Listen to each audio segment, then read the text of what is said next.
Greetings, humans. You have entered the Command Zone, your destination for all aspects of Elder Dragon Highlander. Enjoy your stay.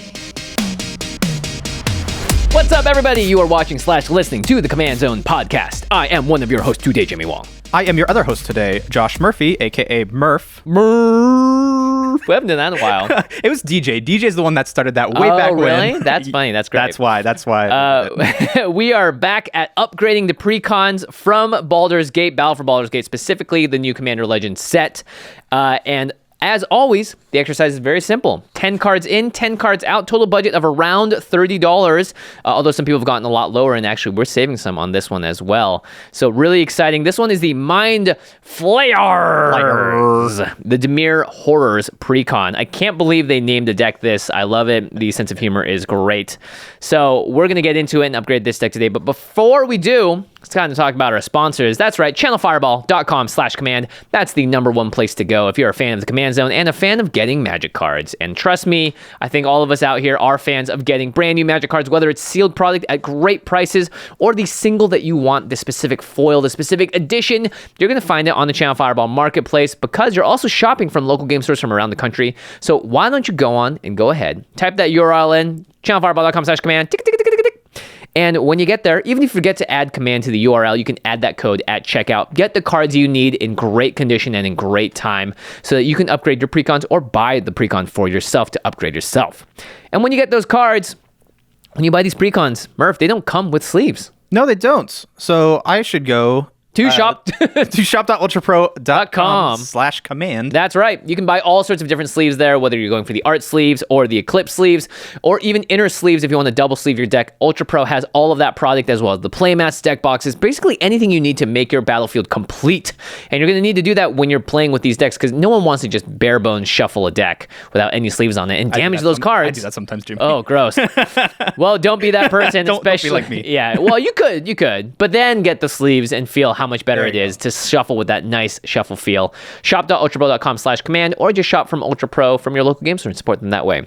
Last way to support the show is directly at patreon.com/command zone. We've upgraded our Patreon recently. I just played some games with some amazing patrons over Spell Table. That's open to certain tiers. Every single day, Josh and I are in our Discord, which is open to all tiers of the Patreon, answering questions and also engaging that community there. It's an amazing community of Magic players, super bright minds that will be there to help you with your questions, answer some rule questions, or even just sit there and discuss what you might do for the Mind Flayers deck.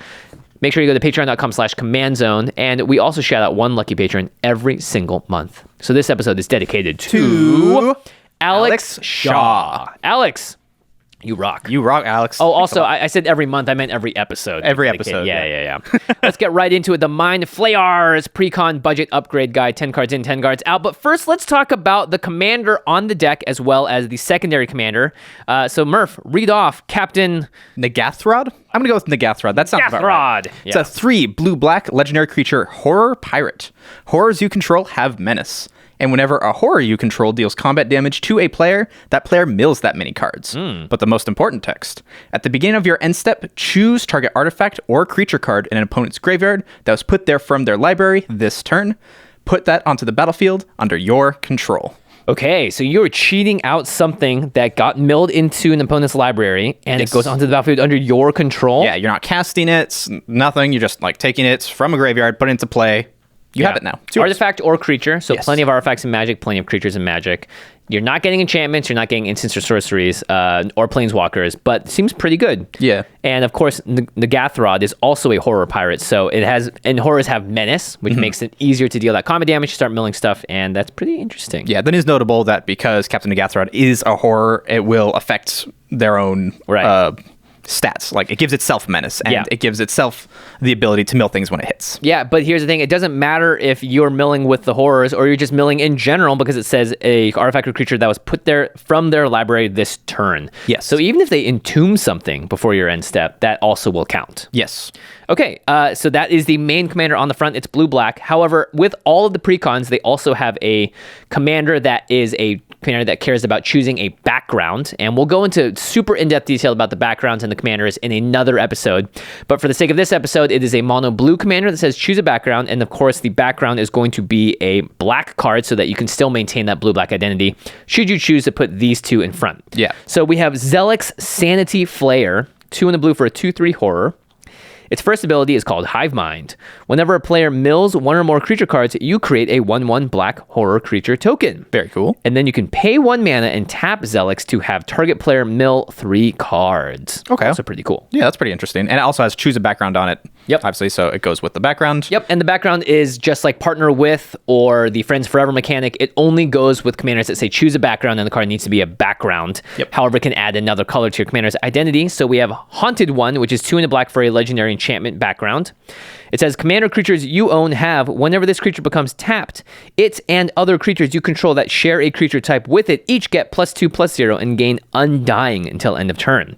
And Undying is whenever a creature with Undying dies, if it had no +1/+1 counters on it, return it to the battlefield under its owner's control with a +1/+1 counter on it.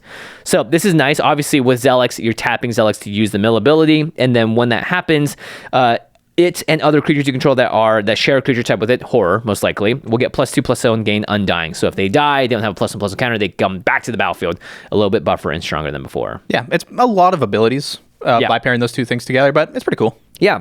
So Zelek's is, a pretty decent mill engine. Not great, but milling someone, including yourself, by the way, for 3 cards. Yep. And Zelek's also will trigger if you mill yourself and you get a creature into the graveyard. Yeah, because it's whenever a player, not whenever an opponent. Yeah, so but that's pretty cool. It's not an amazing payoff, but it does seem pretty good with Captain Nagathron, obviously. Yeah, definitely. Okay, so let's talk about my favorite section of each of these episodes. It is the stats. This week on Stats, we're looking at the ramp, card draw, single target removal, and wipes. And just like the other precons, the numbers are pretty well balanced. So we have 11 cards at ramp. Yep. That can ramp. And this is blue-black, by the way, so most likely they're in the artifact range. They're not your rampant growth. Yeah, most of them are the artifacts. You have 8 sources of card draw. Now, I will note that Captain Nagathron's ability is kind of like card draw because you are caring about what enters your opponent's graveyards, and you can put that on the battlefield under your control. Mm-hmm. So it's not technically drawing cards, but it is giving you card advantage by giving you permanents. There are 11 sources of single target removal, which is pretty high, but also good. They usually pack these precons pretty high with single target removal and then go a little bit low on the board wipes. They kind of encourage that interaction. Yeah. So the board wipes in this one is 3 board wipes. Yep. And then, of course, there are cards that are tied to the theme of the deck itself. So, Murph, what do we have here? Yeah, so everything on the horror theme, we have about 38 cards. Wow, that's over a third of the deck. Which is a lot. Almost 40% of the deck right there. I mean, it makes sense, right? Because the face commander says, hey, play horrors. Yeah, they have menace. They're going to mill your opponents, and you're going to get sweet cards as a result. Plus, there hasn't really been any deck or legendary creature that has specifically cared about horrors. I think there was one in Midnight Hunt, actually, that cared about horrors and nightmares. Yep. But there hasn't been a pre-con commander, face commander, that has really enabled this strategy. Yeah, so 38 horror creatures, or creatures that relate to the horror theme. 9 sources of mill, that includes Zelek's. And then 13 cards that care about your graveyard or have recursion tied to them. So that makes a lot of sense as well. If you're milling yourself or others, you're going to want to be able to get those cards back from the graveyard. Pretty good stats overall. I think the ramp and card draw is right around the same amount. Maybe I'd want a little more card draw in there. Yeah, I'd agree. It's in blue and black, right? These colors are very good at drawing cards, notably. So let's talk about the deck value. So as always, we don't take we take the prices into account when we do the set review, because obviously when the deck is previewed and spoiled, then the cards will all fluctuate in value. And we only care about the reprints because we know the prices of them. We don't actually know the prices of the new cards. So of the 70 cards in this deck, we added up the total reprint value, and we got $106.35. Which is very good. Yeah. We've seen with all the precons so far that they've actually been very high on the reprint value. And the average precon reprint value going back 3 years is around $80. So this is above par. And again, we actually don't know what cards like Captain Nagathron and Zelek's and Haunted One are going to be worth when they come out. So this number could actually be much, much higher. But we're just talking about the reprints here. Yeah, definitely. I think around the $100 range is what some of the more recent precons have been. It's been 90 to 100, I think. Yeah. It's probably a little bit more accurate. Some have gone above, the Lorehold deck from Strixhaven. Like, that was ridiculous. But there's also been a couple that have languished around the 85. So I think I'm pretty happy with the, like, 106. Yeah, so let's talk about the Noble reprint. So these are all the cards that are worth more than $2, and this is great. There were 7 cards that were $5 or more. Typically, that number is like 2 or 3. Yeah, usually there's only like, there are only 2 or 3, but this definitely has some spicy ones that I really like. And then there are 16 cards that are $2 or more, so you can see where the reprint value is coming from. It's not sort of a bunch of cards that are worth just a little bit. There are a few very high up priced cards, which is great. Yeah. So let's talk about the 7 cards that are $5 or more, because I think those are the more interesting ones. Certainly. So we got Hunted Horror. It's black, only 2 mana for a creature horror. That's a 7/7. It's got trample. Wow, what's the downside? When it enters the battlefield, target opponent creates 2 3/3 green centaur creature tokens with protection from black.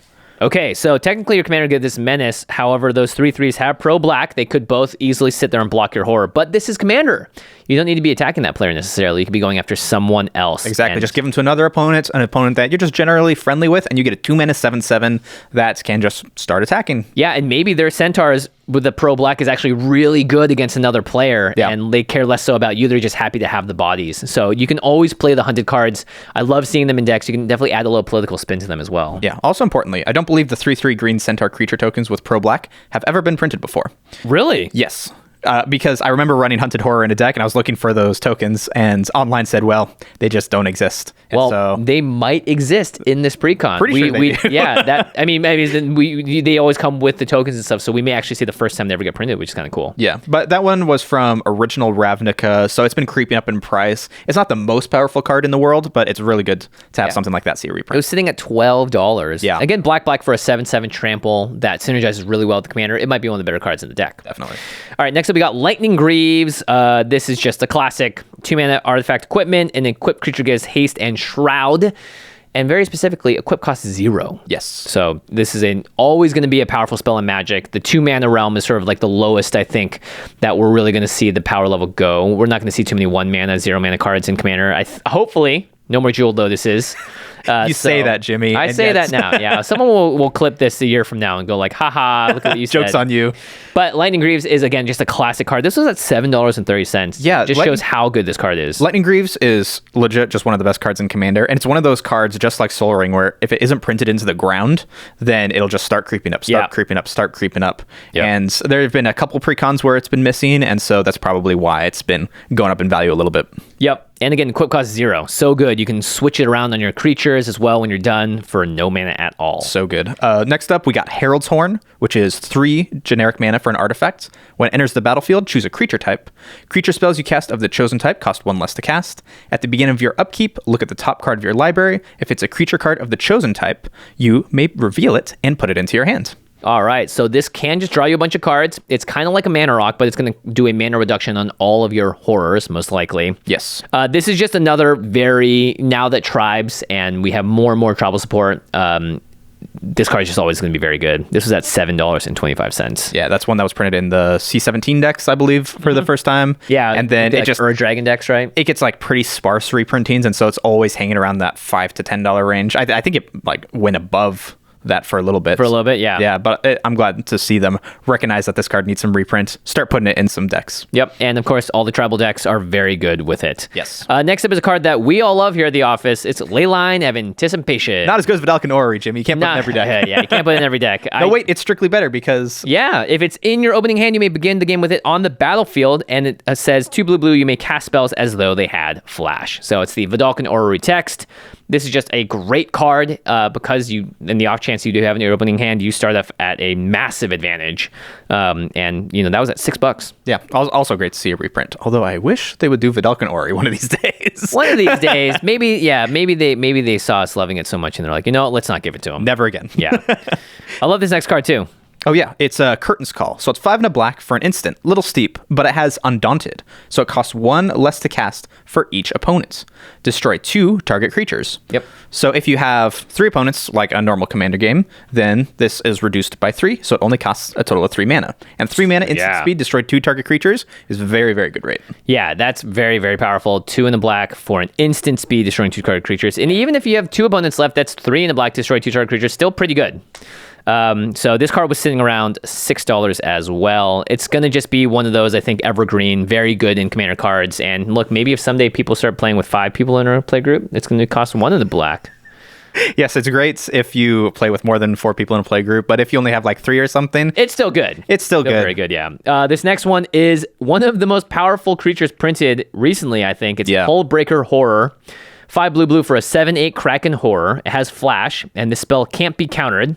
And it says, whenever you cast a spell, choose up to one of the of these next 2 abilities. The first is return target spell you don't control to its owner's hand. Wow. So it's kind of like unsubstantiate. Yeah. Or return target non-land permanent to its owner's hand. So it's like a Cyclonic Rift or just a bounce spell. Yeah. This card is insanely powerful. You see it all over Commander. You see it in CDH. Even so, like, this card is just completely nuts. If somebody is able to resolve this and protect it, you don't even have to try hard to protect it because it protects itself. Can't be countered. Can't be countered. You can play a spell and return a spell to its owner's hand. So if somebody goes to try to remove it, you can just be like, I'll play Opt. Yeah. Or something like that. Spell back, and bounce that spell back. They do have the choice to play it again, but... man, it's just so brutal to try to get rid of. Yeah, and it's also a horror, so it synergizes really well with the deck. You can play a spell, bounce a blocker, your horrors have menace, you're definitely getting through with some damage thanks to the Hullbreaker Horror. And that was a $5 card too. Yeah. Makes sense. Yeah, probably going to keep going up too. Because it's a really good one. It's a really good one, and I mean, this is the perfect place to reprint it. I don't know if they'll find perfect places in the future, but it's a very powerful spell, and it has flash on top of everything else. So good. So good. Next up, we got Black Markets. 3 black for an enchantment. Whenever a creature dies, put a charge counter on Black Markets. At the beginning of your pre-combat main phase, add a black for each charge counter on Black Market. Okay. This is an oldie but a goodie. Oldie but a goodie. They've reprinted this a couple of times in commander sets, but this just can add an absurd amount of black mana to your mana pool, because whenever a creature dies, you get a charge counter. Maybe this has 3 charge counters, and all of a sudden you're getting 3 extra black mana every pre-combat main phase. That number is only going to go up. I sometimes see people just never remove this card too. Yeah, what's the most amount of mana you've ever gotten with a Black Market? 13 to 15, I think, was when it was not. It was like post board wipe, post a couple of combats. Best I've done was a 30. A 30? Black Market? Wow. Would you believe I won that game? Yeah, no kidding. You could just resolve Torment of Hailfire at that point and just instantly win, Yeah, right? you can play whatever and just instantly win. Like Black Markets, it's a little slow. Yeah, 5 mana is a lot, right? Yeah, and you're in blue-black, you don't have an amazing ramp as well, so you may find that you play this sometimes on a board that does nothing. But other times, if you're just in a game that gets board wiped a couple of times, and even if your creatures aren't dying, other people are just swinging at each other, they're goaded or whatever. Because whenever a creature dies, not just yours. Yeah, and it also doesn't care if it's token or non-token, so there are ways that this card just gets out of control really quickly. Yeah. It's kind of like a Black's version of Carpet of Flowers a little bit, right? Yeah. Yeah. Definitely not as good, but... No, definitely not as good. Still pretty fun. Yeah. All right, next up are cards under $5 but above $2, and a lot of these are still pretty valuable. So we got Mind Crank. So this is an artifact. Whenever an opponent loses life, that player mills that many cards. Obviously, you can tell why it's good here. Not only are you milling them when you attack them with your Menace Horrors, but now the combat damage that gets done, they mill that many more cards. Yes, definitely. So you're probably going to find a creature or an artifact to place on your battlefield with Nagathod. And this was an uncommon, and it was a little less than $4. I'm glad, because no uncommon should really realistically be over a couple bucks, honestly. Tell that to Lightninggreaves. And then next up we have Spellskite. This is, check it out, it's a horror. It's a 0/4 though. It is a horror. So it's not going to really do any damage, but it does have a really important ability. We can pay a Phyrexian mana or a blue mana to change the target of a target spell or ability to Spellskite. So it can basically suck up a removal spell or a bounce spell or whatever it is and have it target itself. And you can do it with no mana open because you can pay 2 life for it. Yep. It does have 0 power, but that's fine. Like, your deck is already synergizing with horrors anyway, so it's not that big of a deal. Yeah. Next up is Tainted Isle. It's a land. You can tap for a colorless, or you can tap it for a blue or a black, but you can only activate that ability if you control a swamp. Yep, these lands are really good in 2-color decks. Yes, very good. Very, very good, yeah. So this was at like $3.50, so it's good to see this back. Yep. Next up is Nemesis of Reason. Oh, I love this card. 3 blue and a black for a 3/7 horror Leviathan. Whenever it attacks, defending player mills 10 cards. Wow. So that's powerful, right? That instantly gets the mill in 10 cards off the opponent's library. If you don't find an artifact or a creature to put on the battlefield with your commander, then you got very unlucky, I think. Yeah, I see this one in like Phoenix lists a lot because it has high toughness. Yeah. So it'll usually get through, or even if it doesn't get through, it won't die in combat because it only cares about the attack trigger. So even so, like, it's just milling a lot. Even if you attack and they manage to group block it and kill it, you're fine with that because you still milled them 10 cards and you're probably going to get something even better off their library. Yeah, it's a horror, cares about milling. Great fit for this deck. Great fit for the deck.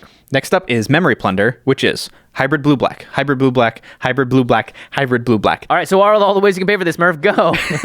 I'm not going to say it, but you can pay any combination of blue and black as long as it adds up to 4 total mana to cast this instant. That's correct. It's an instant. You can cast target instant or sorcery card from an opponent's graveyard without paying its mana cost. Yeah, so this is really good. This is a great way for blue and black to get access to spells they normally don't get to cast. Yeah. You could cast a rampant growth off of this if you really wanted to. Yeah. Usually this isn't the worst, even if you're not milling, but especially in a mill deck, and you're probably picking out the creatures and artifacts already with the commander, and you're leaving the cool instants and sorceries still in there. So Memory Plunder can just pluck out the best of those and cast it for free. Imagine if you mill extra turn spell or an expropriate or any of those massive spells. Now you're going to get it at instant speed as well. So that's really powerful. Really like this card. And it synergizes as well. Next up is another land, River of Tears. It's a land that says tap, add blue. If you play the land this turn, add black instead. So this is a little weird of a land because you don't get to always choose to add black. But when you play another land, then you can add black instead of blue. But it's still a dual land.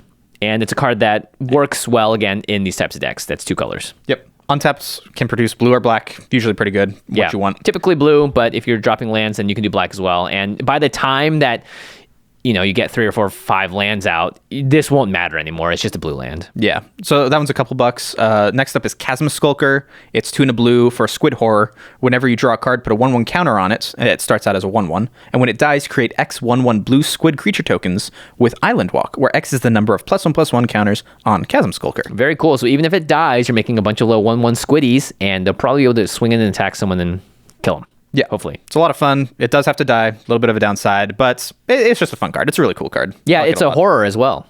Yeah, definitely. However, the squids you make are not horrors. Correct. So, just so you know. But that's okay. They have Island Walk. They can usually get through a lot of stuff. This is one of the best cards in Marchesa, by the way. Chasm Skulker? Yeah, because you can sack it when it has a +1/+1 counter on it and it comes back. Oh, yeah. And then you're going to make more squids, and you just keep making them Just keep looping, just keep looping. Looping and looping. All right. Thought Vessel is the next card up. 2 mana, artifact, you have no maximum hand size, add a colorless mana. Yep. It's a mana rock. It's a good mana rock. Yep. That's about all there's to say. We've seen actually that Reliquary Tower has been climbing up in price as well because of the static ability. You have no maximum hand size. Yeah. So Thought Vessel is a great card for that. Not to mention we've also created an incredible animation for it for game nights. Love it. All right. The last card on the more than $2 that we're going to talk about today is just a regular card draw spell. Yep, it's Pull from Tomorrow, X blue for an instant, draw X cards, then discard a card. This is one of my favorites, X draw spells. Yeah. Because it's instant speed, it's only blue, it doesn't have that additional 3 mana. Yeah. And usually, of all the cards that you draw, there's one or a couple that you don't care about. Or want to be in the graveyard. Or want to be in the graveyard. Yeah. Also, that's definitely the case. Yeah, because maybe you're pulling a creature that you want to reanimate later, or an instant or sorcery you want to buy back somehow. So there's lots of, almost always in blue-black, especially graveyard decks, you're happy to discard the card. In fact, that's an upside, not a downside. It's got a lot of utility. Okay, so those are the reprints. We've talked about the stats. We've talked about the commanders. Murph, when you looked at this deck, which card did you think would be the lead singer? Who should be the correct commander to run? Honestly, if you decide to run the backgrounds, the monocolor background commander, that's not an awful decision. Zelix and Haunted One? Zelix and Haunted One, yes. Yeah, Haunted One is really good in a tribal deck because it cares about all the horrors you're putting out. Yeah, and it's pretty good, and they have a decent amount of synergy with the rest of the deck, again, because it makes horrors, cares about milling, but I think we still want Captain Nagathrod as the lead commander. I believe so. My biggest issue with these 2 monocolor background, Haunted One and Zelix, is that they're both 3 mana, which is just so clunky when you're trying to play, because one's at 3 mana, one's at 3 mana. Which one do you play on turn 3? Yeah. Okay, and then you're on turn 4. Now you play a 3-drop, and you just feel like you're missing out on value. Yeah, I have a mana left over. What do I do with it?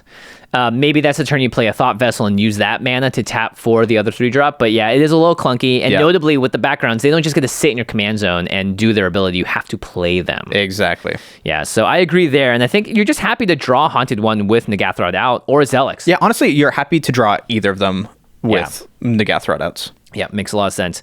Okay, let's talk about the best cards in the deck. There are 2 of them here. One of them is a brand new one, and one of them is a classic. The first up is A classic. A classic, yeah. It's Consuming Aberration. 3 blue and a black for a star horror. Its power and toughness are equal to the number of cards in your opponent's graveyard. All your opponents. Yeah, so all together. This can sometimes just be like a 50-50. And whenever you cast a spell, each opponent reveals cards from the top of their library until they reveal a land card, then puts those cards into their graveyard. So if you have Consuming Aberration out, you can just literally cast Captain Nagathron, and then that's going to mill every single opponent, and then the second ability, or the third ability on Captain Nagathron will trigger, and you can get something back from that. Yeah, exactly. Consuming Aberration is one of those cards that in the right deck, it just snowballs so quickly because like it's really, really big.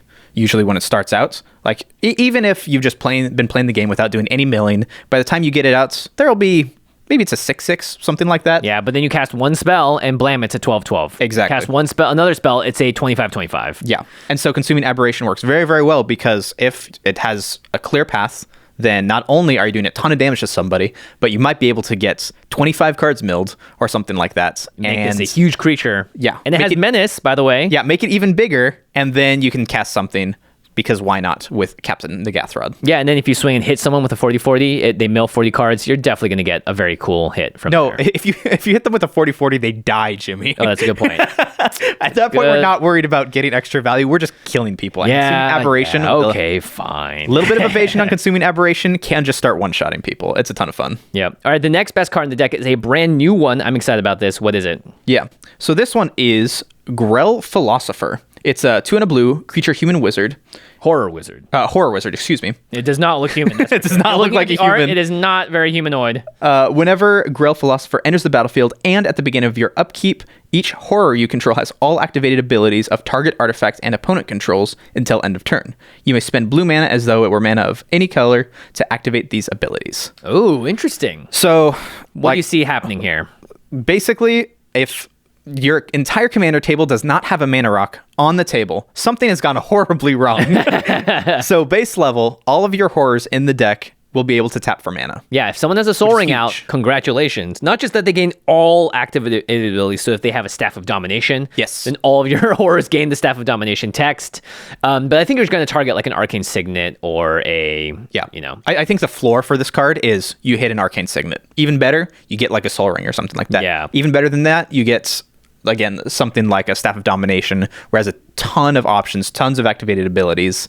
Honestly, even when that type of thing happens, you might still want to target Soul Ring because it gives it to all of your horrors. Yeah, the kind of nice thing too is that this doesn't just happen once. It's once on the ETB. So let's say you only have the Grell Philosopher out. It's a little bummer. But on the upkeep, it also does it again and again and again and again. So you may be able to grow your board and then give all of those creatures on your board a very good ability and do it every single upkeep as long as the Grell Philosopher sticks around. Yeah. I mean, if you read Grell Philosopher as during your turn, all of your horrors become Soul Rings, like that's pretty good. Yeah, it's very, very good. And even at its very worst, what if they're like Mind Stones? Great. Now your horrors can draw you a card. Yeah. Right? So there's always going to be some upside here. And like you said, what if someone has Mana Vault and they can't untap it? Or Grim Monolith too, right? Yeah. So you can really, even Mana Crypt. Yeah, you can have Mana Crypts, Mana Vaults, all that stuff. You can tap them for mana, but then they no longer have those... downsides. Yeah, they no longer have those downsides. I was going to say that's... the thing goes away, but they don't even get the downside of those. They don't get the doesn't untap. They only get the activated abilities. Yeah. So it goes to end of turn, they lose the thing that says this stays tapped or whatever, and then goes to your untap, upkeep. They untap, and then they can choose something else again. You don't even get like the damage dealt from like Mana Crypt and stuff. Exactly. Yeah, because its beginning of upkeep has already happened by the time this trigger has resolved. Yeah, very cool. All right, so we've now covered the commander, the stats, the reprint value. Coming up next is the most exciting part of the episode for a lot of you. It's what cards we're taking out and what cards we're putting into this deck to make it super tuned up on a budget and to be able to compete with some better decks around the table. But before we do that, let's hear a message from our mid-roll sponsors. Order up! Get this knuckle sandwich inside a Wise Guy fries to table 3. Hi, I'm Rocco, cabaret caterer.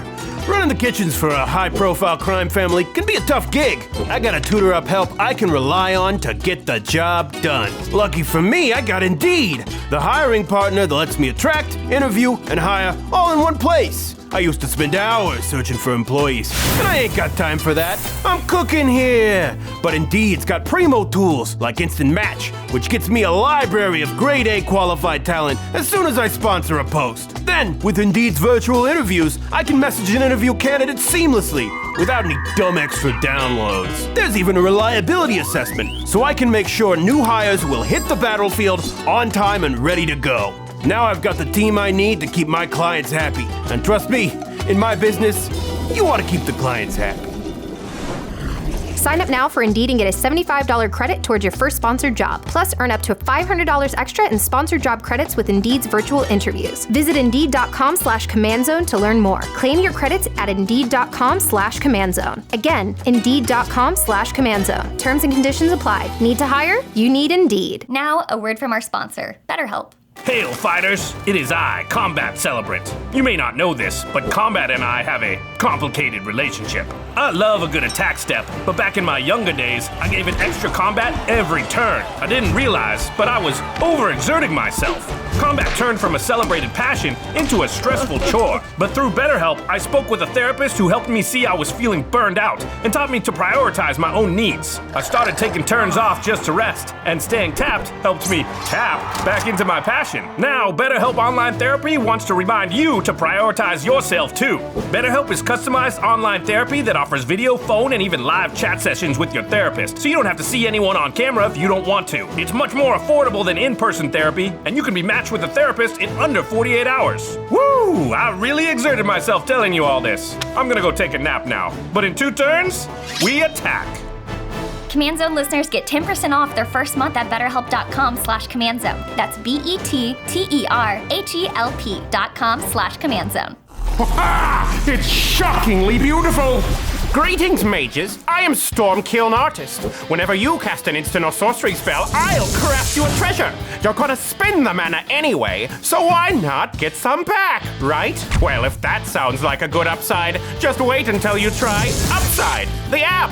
Upside does for money what I do for mana, giving you cash back on purchases that were already part of your game plan, like gas, groceries, and restaurants. It's basically an auto-include for any smartphone. To get started, download the free Upside app in the App Store or Google Play, then use promo code COMMAND and get $5 or more cash back on your first purchase of $10 or more. From there, just claim an offer, check in at the business, and watch the treasures start stacking up. You can earn 3 times more with Upside than you can with complicated credit card rewards or loyalty programs, and you can cash out at any time. So stop missing all those potential triggers. The next time you tap out for food or gas, get some value back with Upside.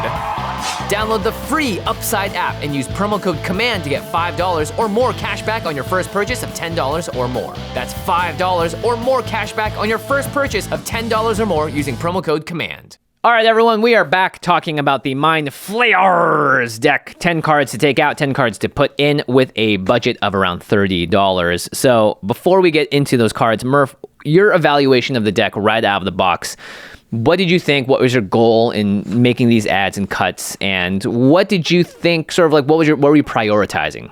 Yeah, so the deck isn't too bad out of the box, I think. It has a lot of the right numbers, the 11 ramp, 11 sealed, target removals, all totally fine.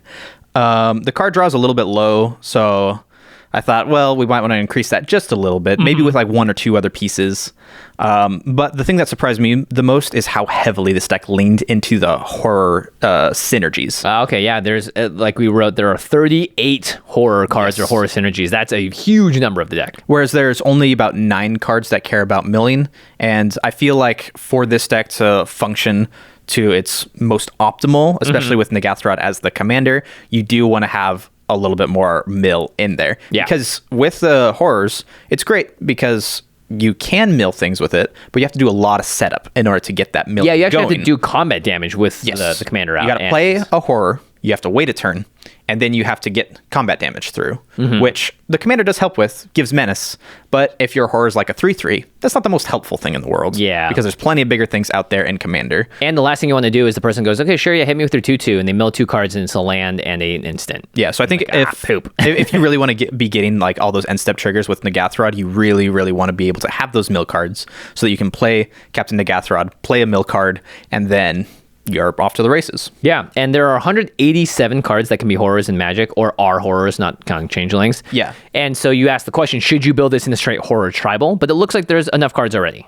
Yeah, there's definitely enough cards in there already, and most of the good ones are already in this deck. Like, I was looking through every single one of the ones on Scryfall, thinking, okay, would any of these horrors actually add to this deck? Would they help it? And honestly, I could not find any. Wow. Okay, so they did a good job selecting the best horrors for the deck. I think so. And so let's go into the exercise then of what you decided to do. So this first category is pretty obvious.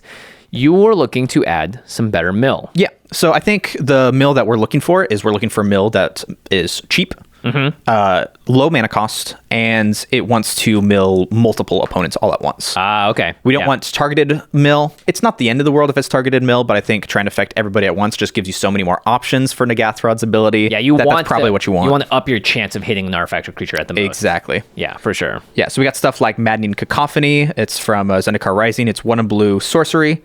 Each opponent mills 8 cards, but it also has kicker for 3 in a blue. And if the spell is kicked, instead each opponent mills half their library, rounded up. Yeah, so you're probably going to get the best cards out of most people's libraries if you do that. So that's going to be a 6 mana spell. But even 1 in a blue, each opponent milling 8 cards. That's 24 cards around the table milling. Typically. Yeah, 24 cards. You're almost certainly going to hit a creature that's pretty good. Yeah. From all that. Again, it entirely depends on the meta and what's going on. But here's the thing, you also don't want to just count on just one thing to mill. You want to have more consistent sources of mill too, right? Yeah. So we got things like runecrab, which is just a blue for a crab. It's a creature. It's a 0/3, but it's got landfall. Whenever a land enters the battlefield under your control, each opponent mills 3 cards. 3 cards. So 1 land, 3 cards. A fetch land equals 6 cards per opponent. So this is getting close to the power of Maddening Cacophony, but you get to do this over and over again every single turn. Every single turn. So you can play it out early, start getting some stuff into the graveyard already, but then even so, you're probably still going to be playing lands later on in the game, so it just keeps that value engine going. Yep. I like this next one quite a bit. Altar of the Brood, 1 mana for an artifact. Whenever another permanent enters the battlefield under your control, including lands, each opponent puts the top card of their library into their graveyard. So this with runecrab, each land mills every player 4 cards. Yeah, this was one of the slightly more expensive ads. This one's hovering around like $5, something like that. But I thought it was pretty warranted because, again, it's only 1 mana to play. Yeah. And you are going to be playing permanents on your turn. Like, that's just a fact. You're going to be playing horrors. You're going to be playing lands. Yeah. Any other creatures that the deck might have. So honestly, Altar of the Brood just seems like a pretty good include for, again, being able to get that Captain Nagathrod trigger. Yeah, it's going to just do a lot of work for you over the long game. Yeah. Also, like, by stacking all of these mill cards in the deck, it also suddenly becomes a lot more likely that you might be able to win through mill. That's no longer out of the question. Yeah, especially with Maddening Cacophony, you're at that point now where it's like, okay, I can really reduce some deck sizes here. Yeah, because I don't think with 9 mill cards that's even close to enough for what you need to maybe make that a win con. Yeah. Again, it's not necessarily our primary strategy, our main strategy, but it is something that the deck can definitely do. Yep. Got some more mill cards. Court of Cunning, 1 blue for an enchantment. When it enters the battlefield, you become the monarch. Okay. Monarch, always a fun mechanic. And at the beginning of your upkeep, any number of target players each mill 2 cards. That's okay. But if you're the monarch, each of those players mills 10 cards instead. Okay. That's suddenly a lot more attractive. Yeah, very much so. And actually, I like reading the court cards as 1 blue in this case. 1 blue. At the end of your turn, draw a card, discard a card. And then there's added abilities on to the other part of it. Because you're still going to get 2 cards if you're not the monarch, if someone gets taken from you. But that's a good thing. It means people had to swing at you, which means they're open for you to swing at them with menace. Exactly. Because what you want is you want attacking to happen. Because the more attacking that happens, the more likely it is that you'll be able to get through with your horrors. Yeah. And if you do get through with your horrors, especially on the person that is the monarch, well then, guess what? You got to draw another card at the end of your turn, and you're milling them for 10 cards, which is huge. Yeah. Milling each player for 10 every turn. Like, if you can keep that up, you're golden. You're in business. And it's only 3 mana, so it's not that big of an investment. Yep. Next up, we have Imperious Mindbreaker, another mill card. 1 blue for a human wizard, 1/4 with Soulbound. So you can pair this with another unpaired creature when it enters the battlefield, and as long as they're both there, they remain paired. So as long as Imperious Mindbreaker is paired with another creature, each of those creatures have, whenever this creature attacks, each opponent mills cards equal to its toughness. Yeah, so the toughness is the key part here. It works very, very well with Captain Nagathrod because Nagathrod has a toughness of 6. 3/6, yeah, and this is a 1/4. So you play this, you pair it with Nagathrod, and now you're milling people for 10 when they both attack? Yes. Wow. So it's each opponent, by the way. It is each opponent's. Yeah. Again, we're trying to get that each opponent thing going so that we can mill the maximum amount of things. Yep. And if you stack a couple of these effects of milling 10 cards every single turn, that adds up very, very quickly. It does not take much more than that for opponents to like completely mill out. And hey, you might just pull out the cards as well from, don't forget, you're getting artifacts and creatures, you're getting ramp, or you're getting really big scary threats that are going to stop them from trying to kill you. Exactly. Next up, we have a card that's also doubles as it's part of the mill plan, but also card draw, because this deck could use another piece or two of card draw. Chord of Cunning, by the way, also card draw because of Monarch, I would say. True. This one is Drown in Dreams. It's X, 2 and a blue from Midnight Hunt commander, I believe. It's an instant. Choose one. If you control your commander, you can choose both. Target player draws X cards, and target player mills twice X cards. So this is basically just Stroke of Genius, which is already a very good, very playable card. With the added bonus that if your commander's out, then you get to mill twice X cards. Yeah. Which X is going to be like probably 4, maybe 5 or something like that. So then that's draw 4 or 5 cards and have somebody mill 10. Yeah, and this honestly isn't the worst if you have to cast it during your turn at sorcery speed. Yes. When your commander's out, because you're still drawing the cards and you're going to mill an opponent as well, and maybe you're going to hit something really cool off. Yeah, it's really flexible. There's really no bad time to play it. Yeah. If you need to refill your hand and you don't have your commander out, totally fine. Go ahead and do it. Fire it off. Stroke of Genius is a great card that is totally playable. Yeah. So I really like that as an include. Very nice. Next up, we have some cards that add evasion. I really like this first one from the original Dungeons & Dragons set. This is Crydle of Baldurs Gate. Hey! Yep. Of Baldur's Gate. It did it for only the flavor and the flavor only. No, but the card's actually really good. It's blue-black for a 1/3. When it deals combat damage to a player, that player loses 1 life and mills a card, and then you gain 1 life and scry 1. Yep. And whenever you attack, you may pay 2. If you do, target creature can't be blocked this turn. Yeah, so my guess with this deck is, at least from my experience with it, is that you're not usually attacking with a ton of horrors. Yeah. You're usually only attacking with like a couple, because you want to keep something back for defense. You can't always go balls to the walls with everything. Yeah. So with this card, you can almost certainly get at least one thing through. You can get that combat damage on one thing through. Yeah, and Crydle lands early, and if it's just Crydle out there attacking, you can also, you may be able to play Crydle on turn 2 and hit someone without having to pay for the extra cost. And then they mill a card, lose a life, and you gain a life and scry 1. So there's just a lot of value tacked on there. Yeah, it's only a 2-mana investment to actually play the card. It already starts you on the mill plan, gets you some extra Crydle acts life. more of like an enchantment than anything else. Yeah. Can also be a creature that attacks, which is great. Yeah, honestly. And then the next up is a favorite of mine. Also I was going to say, this is definitely a Murph special.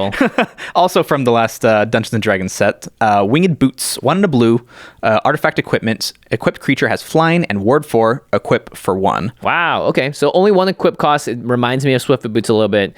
Ward 4 isn't hexproof, but someone needing to pay 4 extra mana to target your creature, it's not going to happen very often. Yeah, so again, this is really helpful because it does 2 things for you. It protects your commander, but it also can move around very, very quickly, very, very easily in order to get the damage through on one of your horrors. Yeah. And the flying I really like because you don't need like hard unblockable always for every single thing because the commander gives menace. So even if somebody has flying menace creature is almost unblockable. So hard Magic, to block. So I really like Winged Boots in this slot. Yeah, I like that a lot. And the last category we have here of cards to add are Graveyard Shenanigans. The first one is a classic. It's Animate Dead.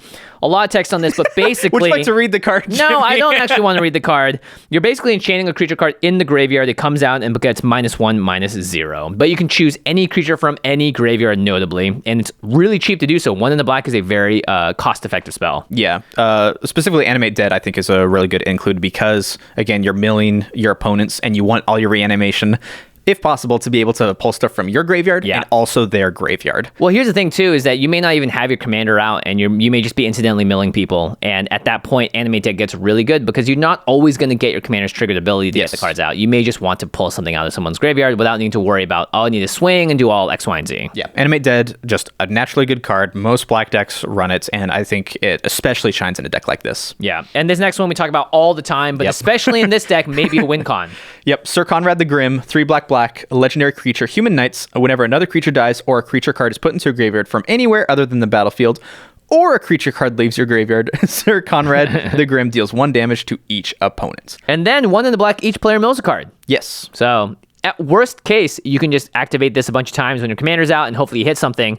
But more importantly, you're playing maddening cacophony and dealing so much damage to people. Yes. You're doing a bunch of different cards that mill people and then blammo. Your runecrab all of a sudden becomes a win condition with Sir Conrad out. Yeah, Sir Conrad is just so good. Goes in a lot of black decks.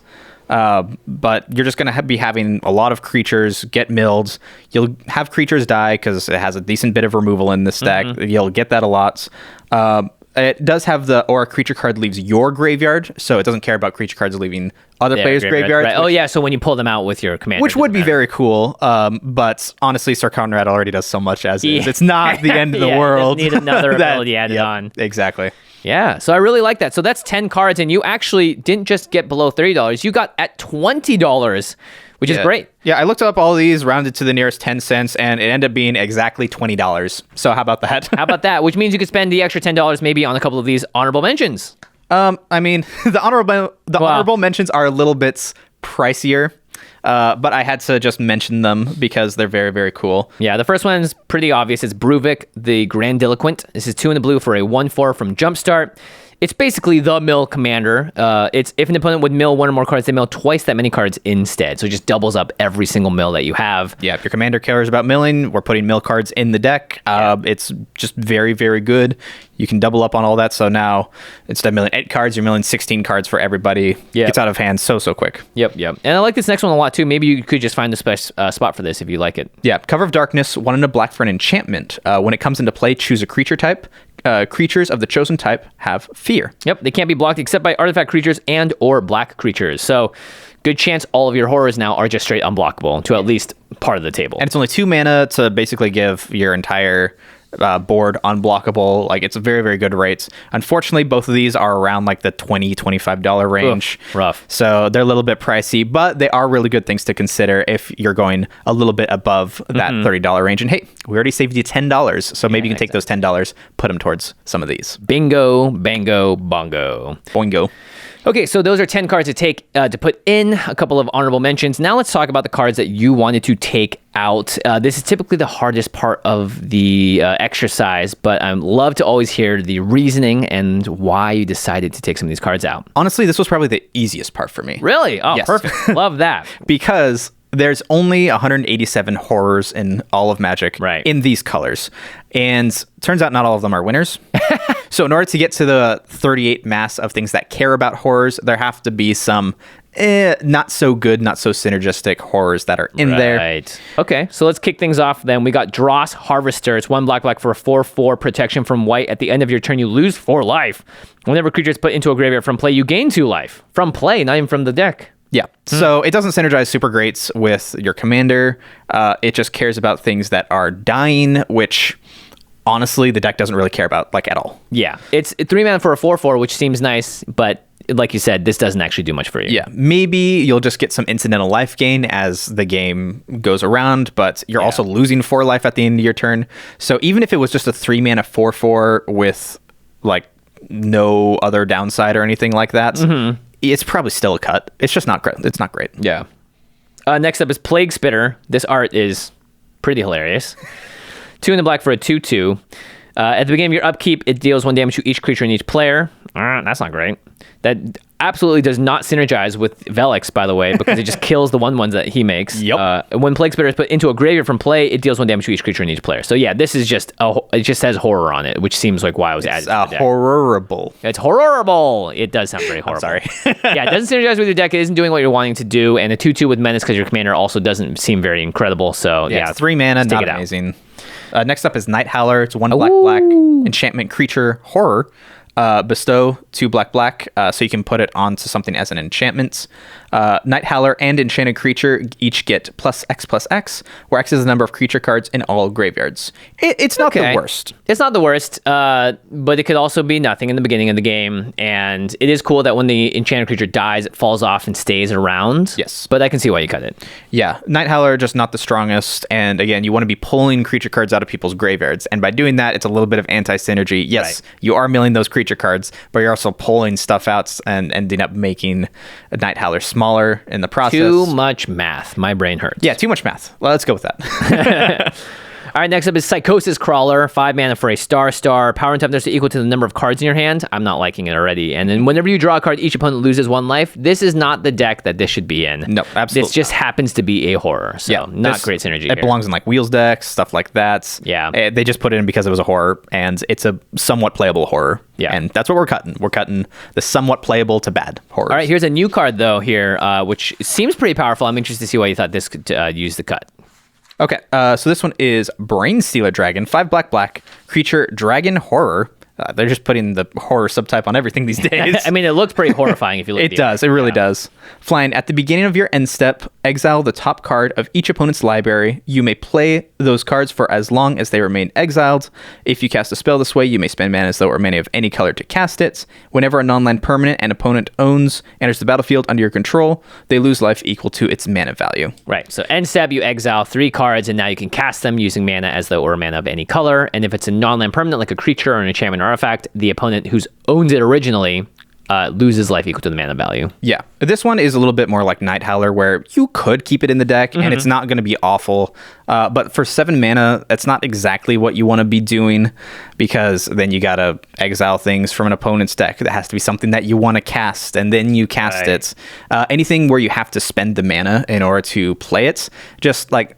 It's going to slow down your regular game plan. Yeah, it slows down your regular game plan. It just takes the card down a notch in my book, which is why I really like Captain Nagathrod so much, is because it just puts it into play. You don't have to pay the mana cost or anything. Yep. So 7 mana for this, and then if you want to play other things, you also have to pay the mana for it. It's just so much. Yeah, that does. It's a lot.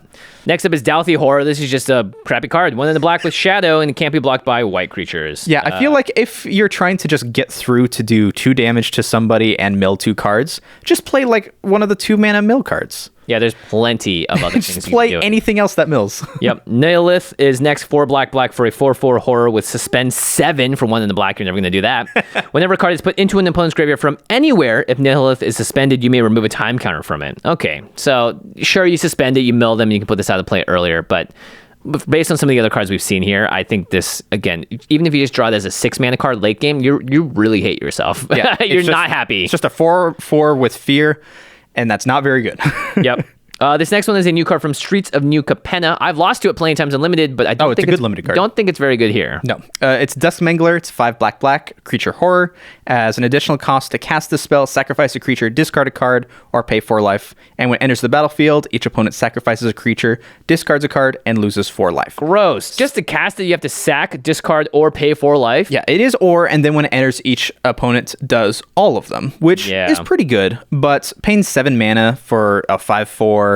and you also have to do some other downside. Just not amazing, not great, not really what you want to be paying 7 mana for in this deck. You want to be enabling your own strategy, not just playing an overcosted horror. Yep.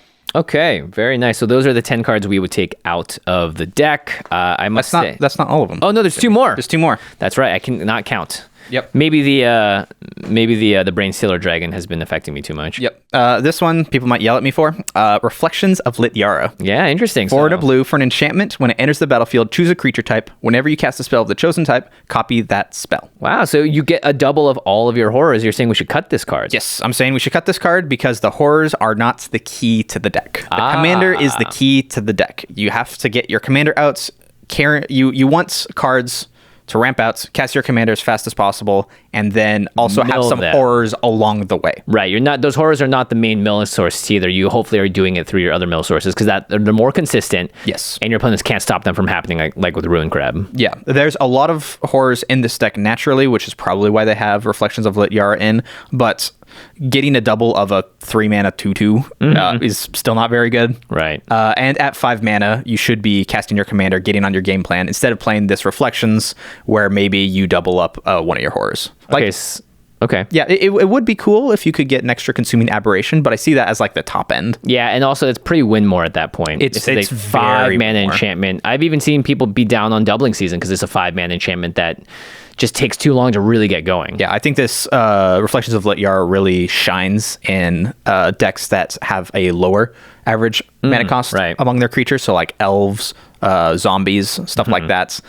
This ends up putting in a lot of work, but I don't think it's a great fit for this deck. That makes a lot of sense. Yeah, keep that in mind. If you're playing tribal decks with low CMC spells, then yeah, this is really good. But if you're playing this like in a dragon deck, everything costs 7 or 8, you're not going to get as much value out of it. You want to play like spell, both of them are copied. not. Honestly, I think this is better in a Dragons deck than it is in this deck. Yeah. Well, I mean, the Even dragons so. at least have crazy ETBs and stuff. But I'm saying you're saying the value is play a 5-mana spell. The next turn you're able to you play 2 2-mana spells, and you get 2 copies of that instead of playing just one spell, copying that one. And the card it's a little quality of the clunkier. horrors is just not good enough. For reflections to begin. that makes sense. Yeah. Okay, cool. And then last one is Crippling Fear, 2 black for a sorcery. Choose a creature type. Creatures that aren't of the chosen type get -3/-3 until end of turn. It's a board wipe that's not about horrors, and you're going to cut it. Well, it's creatures that aren't of the chosen type get -3/-3. So this is one of the 3 board wipes in the deck. None of them are super amazing, but this one I like the least because only -3/-3 May not kill things. does not do enough in Commander, at least from my experience in the pods that I play. Granted, it is one-sided, but even so, Hey, your mileage may vary. You may be like, Sure. I play against a bunch of elf decks. This card is going instantly in my deck. yeah. In that case, if you have a pod that's like a lot lower to the ground, and I believe In Garrick's Wake is also in this deck, Okay. probably cut that instead. Yeah. You can choose which one that you like over the other one. for Exactly. sure. But for me, I think Crippling Fear is the weakest of the board wipes in the deck. All right, Murph, so let's talk about how the deck plays or what your general strategy is when you're playing the deck. What do you think players should be keeping in mind when they shuffle up? Yeah. So when you shuffle up, your goal number 1 is player commander as fast as possible. This is not that strange of a thing because, as it turns out, most commander decks revolve around their commander. Yeah, and you're looking to try and play it a turn or two early, right? But that's especially the case in this because there's not a lot of setup that you can do once your commander's until your commander's out, because you can't like preemptively fill graveyards too much, Right. Because you may mill the thing you wanted to pull out with your commander. yeah, it's still fine to do some milling, but because it's an end step trigger that only cares about stuff that was put into the graveyard from this turn, you want to get your commander out as soon as possible so that you can start taking advantage of that effect as soon as possible. Yep, and you also wrote down here to sandbag the mill cards that you have until your commander is in play, which makes a lot of sense. Yeah, if you have a 2-mana spell that says each player mills 10 cards, well, that's cool, and that's a lot of fun. But you save that until after your commander's out, so that then you can take advantage of it, because otherwise it's just not doing enough. Yeah, you're just milling them for no reason. So keep that maddening cacophony in your hand. Maybe you're even able to kick it and mill everyone half their deck when the Gathrod out, and then blammo, you're in business. Exactly. So I think that's the big thing. You can play out some horrors early because those can start attacking and start getting the game plan going. Yeah, you want to ramp in horrors, and then as soon as you can get your commander out, get that out. Yes, ASAP. But other than that, it's like reasonably linear. But the reason that it is reasonably linear is because you'll end up playing with a lot of creatures from other players' decks, which is not so linear. And that's the fun part, I think, about this deck, is that you come up with cool little situations on the fly where you're like, oh, well, if I take this from this person's deck and I take this from this person's deck, then these things go together. Oh, that's really cool. Right. And it comes with a lot of very, very cool situations that you might not find yourself in. Very cool. Like that a lot. All right, to the listeners, what do you think about the Flayarrrrs deck, the precon? Are there any cards that we missed? Would you go in a different direction than what Murph has prescribed here? Would you keep some of the cards that he cut, or would you cut some of the cards that he did not? Let us know. We want to hear your opinions in the comments section on Twitter, on Facebook, Instagram, all those great places. And as always, the comment section is a great place for you to even look if you're looking for your own advice on the deck, or if you're on our Patreon Discord, a great place. We usually put up channels to just discuss these precons so you can figure out what other players are thinking about and how they might approach it. All right, of course, if you want to buy this deck, the precon, or any of the singles we talked about today, go to channelfireball.com/command. That's the Channel Fireball marketplace. You can buy all of the cards that you want there from local game stores around the country. When you get those cards, put them into an Ultra Pro sleeve. You can find probably the Mind Flayarrrs sleeves or the playmats. I know there's a lot of themed around stuff, especially around the precons. So if you want to theme out your precon deck you really love what the Gathrod is doing here, you can do that. There's Captain Gathrod playmats. I know. Oh, yeah. There's super sweet. Definitely the Captain Gathrod playmat. So go to shop.ultrapro.com/command. That's our affiliate link. And by doing so, you're supporting the show. And more importantly, you're getting the stuff that you need to make your Magic game super duper awesome. Nice. Okay, Murph, we're going on to the end step now where we're talking about something cool outside the world of Magic. You're rubbing your hands together. You got something for us. I came prepared. All right. Hit it up. Oh, you're pulling something out. Show baby. So. All right, for those of you watching along at home, Murph just pulled out not just an N64 with a cartridge in it, but an N64 sitting on something that's even bigger than the N64, almost twice the height. It looks like an N64, and then a cartridge on the side here. Murph, what are we looking at? So this is a Nintendo 64 disc drive. So if you don't know, I like collecting things. I like collecting Magic cards. I like collecting video games. Retro stuff especially. Yes. So the Nintendo 64 disk drive is... Holy moly, I've never seen this in my life. Right? And I love the Nintendo 64. Yeah, there were only like 10,000 made, only released in Japan, only about 10 games made for them at all. So they're very, very rare. You don't see them super often, again, because they were never released here. Right. What do you do with the disk drive? So the disk drive only has about 10 games that go with it, and most of them are like Mario Paint. Okay. Type games. But the one that I really wanted was F-Zero X expansion kits. Wait, what is this? Yeah, so here. Holy moly. I'll let you open it up. So they come on these like little plastic floppy disk type things. What the heck, dude? Right. Instruction manuals all in Japanese. So is this an expansion to the game? Yeah. So with F-Zero X, you have just the regular base game. Lots of fun. Play it if you haven't already. Yep. So you put it in, and then if you have the Japanese version of the game and you have the F-Zero X expansion kits put on the Nintendo 64 disk drive, you stick it in. Oh, I can do this backwards. So good. Nice. Sticks in like that, and it's basically DLC from 1998. Whoa! So it adds new tracks, it looks like. It adds new tracks. Parts? It adds, not only that, it adds a car editor. Whoa! And it adds a track editor, which is basically the tools that the developers use to make the tracks. So it's like an SDK, a developer kit, basically. But exactly. Now you have access to it as the player yourself. In like DLC form. Wow. It's the coolest thing ever. This is super cool. Yeah. One, I didn't even know this disk drive existed. That's so cool that the expansion unit, and you have one of the very rare ones made around the world. Yeah. The way I got this is that Cal from Playing with Power was like, I want to buy a Panasonic Q. And I'm like, you're not going to buy a Panasonic Q. If you buy a Panasonic Q, I'll buy an N64 disk drive. Nice. 1 week later, Cal's like, look at my Panasonic Q. I'm like, crap. You got me there. I scoured eBay, tried to find one. There was one listing that I saw that had like it had like 8 out of the 10 games in it. It had like the mouse, everything to go with it. And I'm like, for Mario Paint and all that. For Mario Paint and all that. I'm like, that looks very cool, but it's also like $2,500. Whoa, okay, that's a lot. So I was like, okay, we're not doing that. So I ended up going with this one, got the F-Zero X expansion kit to go with it. Have you played it yet? I have, yes. I'm not very good with the track editor because, again, all the text is in Japanese. Yeah, you can't figure out exactly what's happening yet. There's also like music tracks that are exclusive to this disk drive. Cool. So if you play the Rainbow Road circuit, it'll take a remix of the Mario 64 Rainbow Road track. Cool. And play it on the Rainbow Road circuit. Can you see that awesome. disc again? Can you pop it out? Yeah. Watch this. It ejects like a VCR. This is so wild. The N64 was one of the most formulating. I don't know. It was one of the most iconic, influential systems I've ever played, and I had no idea that this disk drive thing existed. Yeah. So this is very, very cool. There's a whole world and market for people that just collect retro things, especially like unopened boxes of games. Those are like super expensive and really high condition. I don't do unbox or you can't play it. You can't play it because I want to be able to like plug this in and play it. Plug it into the TV. Yeah. I have like an old professional video monitor, like an old CRT TV at home. Nice. Yeah, we should show a picture, by the way, of your home setup with all the consoles. It's really impressive. It looks like this. 3 TVs, like it's cool. 20 consoles. It's the perfect place to go over and have like a game night too, because you can just go and look and be like, holy crap, I can play so many things that I just remember from my childhood and all that. We've been playing like Mario Party with people from The Office like every Saturday. It's been a lot of fun. That's awesome. Well, very cool, Murph. Thank you for bringing this in. This is truly a piece of history. Yeah, no problem. And a lot of people watching along at home, especially if you're younger, you might go, what the heck is an N64? It's a Nintendo. Very cool. So that is the best N-Step I think we've ever had on the show. Oh, thank you. Congratulations, Murph. Moving on to the clamp stuff. Big thanks to everyone here at the Command Zone podcast. We have Arthur Meadowcroft, Shauna Gillis, Damon Lenz, Lady Danger, Manson Lung, Craig Blanchett, Ashlyn Rose, Josh Lee Kwai, Josh Murphy. Sorry.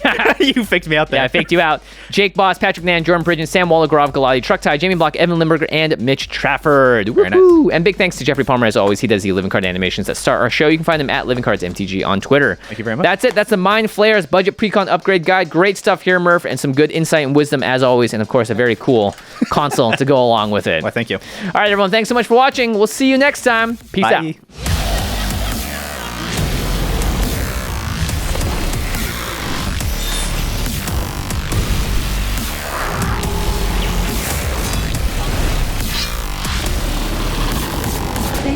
For your attention. For further inquiries, send an email to commandcast@rocketjump.com or ask us on Twitter at JFWong and at Josh Lee Kwai. See you later, alligator. Greetings, humans.